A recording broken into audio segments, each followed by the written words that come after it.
everyone. In my career as YouTuber and globe-trotting adventurer extraordinaire, I have been fortunate enough to drive an awful lot of interesting, unusual, and sometimes controversial cars. But I don't think I've driven anything that's as likely to cause such a stir as this.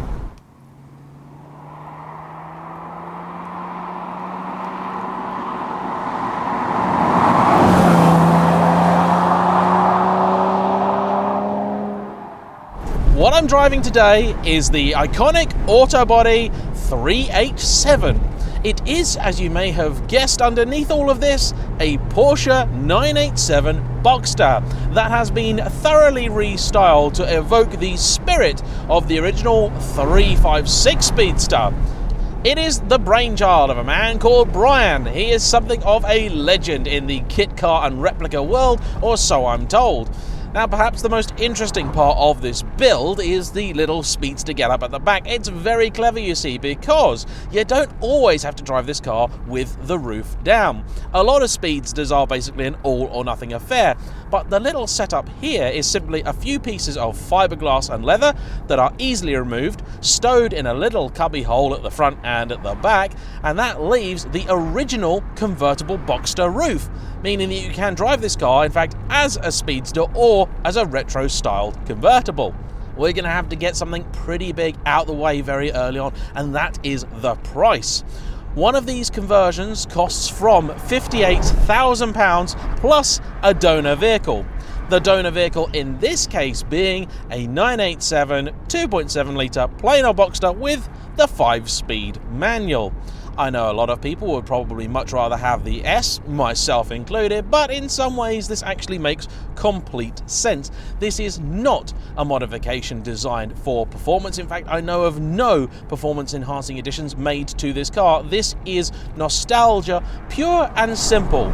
But in some ways it's the best kind of nostalgia, because this is not obviously a direct copy of a 356. If you want one of those, the people at Total Headturners, who have supplied this car, do in fact currently have one. It's a lot cheaper than this. It's about half the price, in fact. This car is up for 70,000 quid. There are a lot of other ways that you could spend £70,000 on a car, and I will not pretend for even 1 second that the vast majority of people wouldn't spend it somewhere else. But the initial run of about 10 986 based speedsters sold out pretty much straight away, so there is something of a market for this car, and I can tell you that it is a very well made product. All of the fiberglass panels on this car fit very nicely by fiberglass standards. The quality of paintwork is excellent, and the whole thing kind of works. It's not really my sort of style. I do kind of like the original 356, but I've never really been in love with it, so a car like this is a little bit lost on me. I'm also actually quite a fan of the looks of the car on which this is based, so I wouldn't say that it's sacrilege to do this to a car, because there are plenty of 987s around. It's not like cutting up a classic 911 or anything, but it's definitely gonna be divisive.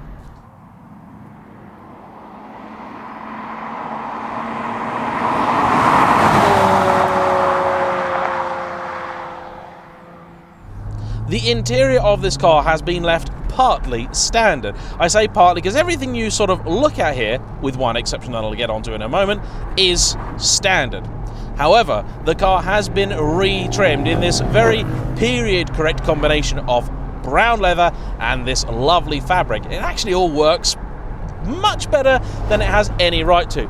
Love the little holes in the seats, they're absolutely fantastic, and the joy of basing a car on something like a 987 Boxster is, much like modifying an MX-5, the fundamentals are already very right. That means that the handling is still intact.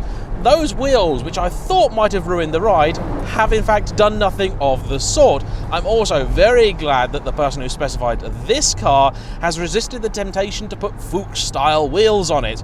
I just don't get the fascination with Fuchs. They look all right, but people seem to see them as some sort of holy grail, and I never personally have.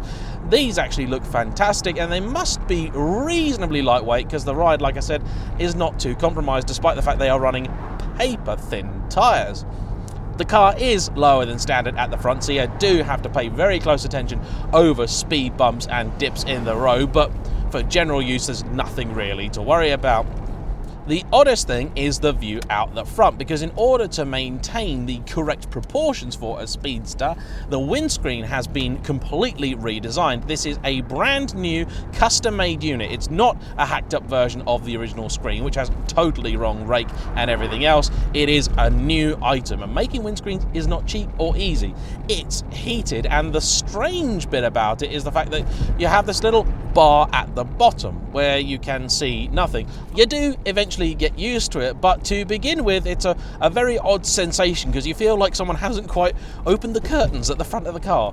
Now, a 2.7 Boxster is not a car that's gifted with masses of performance potential.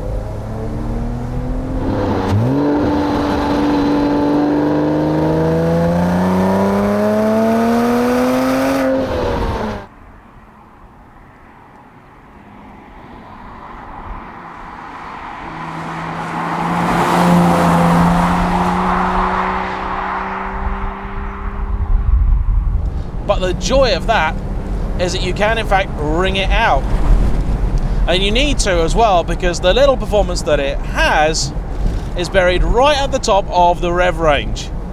Oh, this is actually a really sweet little thing to drive along. You very quickly forget that you're in something quite so unusual. Now, the public opinion poll so far is split straight down the middle. When I was taking photographs of this car in the car park outside a pub, I had two opinions shouted at me from van drivers.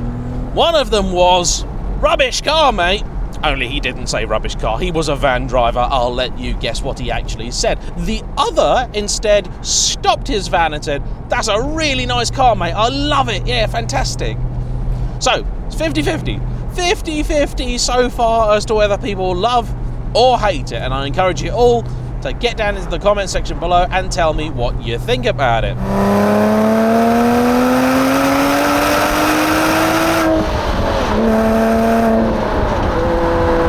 It's so difficult with a vehicle like this for me to find things to say about it, because the really big ticket item, of course, is this visual transformation. To drive, it is still a Boxster, which is to say, it's brilliant, fantastic, no problems whatsoever with the driving experience. It's absolutely glorious. Happily trundle around in this thing all day long, and the safety net of still having a convertible top, which I don't think really seems any fiddlier than in Porsche's own Spider, is pretty good. At that price too, isn't necessarily as bad as it sounds. Look, it's a lot of money. It's a heck of a lot of money for a somewhat controversial take on a Boxster that you could pick up for about 10 grand. But I know people that were building 911 2.7 RS evocations a decade ago, and they were charging twice this back then. So if you compare this with something like that, it is, I'm not going to use the word bargain, but reasonable value, shall we say.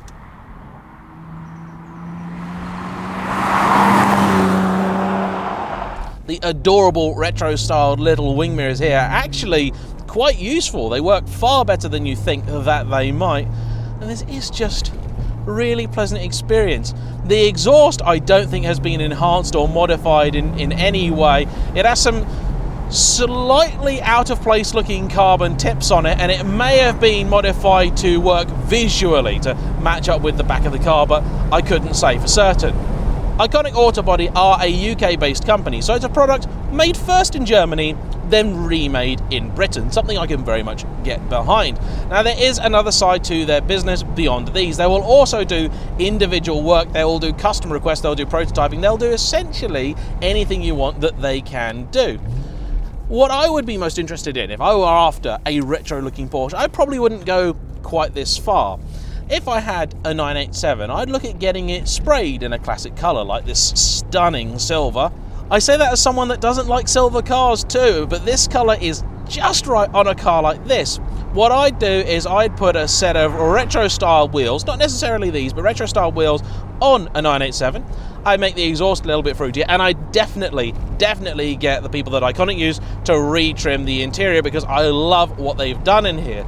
I'm sure there's a few little retro flourishes you can do too. Like, I'm absolutely certain that you can just get this Speedster setup tailored to suit your own Boxster, and that actually would make the 987 look really quite nice. I think it would actually balance out the shape of the car a bit better than what it comes from factory, because it's a little bit odd. It doesn't really have a direction from factory. It's a great criticism of the Boxster. It does look somewhat the same from both front and back, and this really sharpens the thing up. So I'd certainly get that done to a car.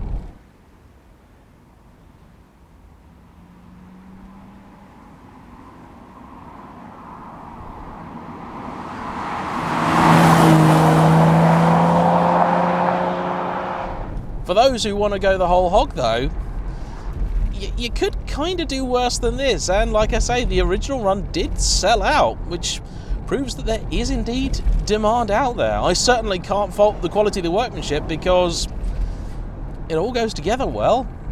It's not creaking, it's not rattling, shut lines are good. It is an impressively made product, just a niche one. And you know what? It's a crazy old world right now, but there is always, in my opinion, space for more interesting and unusual cars like this. I think we can all agree that no great classic car has been sacrificed to create this.